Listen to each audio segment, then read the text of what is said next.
तर आज आपण जाणार आहोत सांगलीमधील सुंदर असा घरगुती गणपती देखावा पाहायला.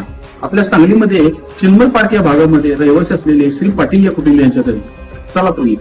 ह्या वर्षी त्यांनी साकारली आहे आपल्या खिद्रापूर मधील श्री कोपेश्वर मंदिराची प्रतिकृती इतकी हुबेहूब बनवली आहे की अगदी खऱ्या मंदिराला भेट दिल्यासारखं वाटतं. या प्रतिकृतीमध्ये अगदी लहान सहान गोष्टी सुद्धा जशाच्या तशा बनविल्या आहेत. आणि श्री पाटील या कुटुंबियांची ही प्रतिकृती दाखवण्याची पद्धत खरं तर मनाला भुरळ पाडणारी आहे. 9 मिनिटांच्या शोच्या माध्यमातून आपल्याला हे मंदिर पाहायला मिळणार आहे.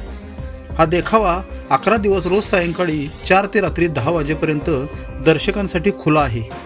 तर अनंत चतुर्दशीला हा देखावा दुपारी 2 ते रात्री 7 वाजेपर्यंत खुला असणार आहे.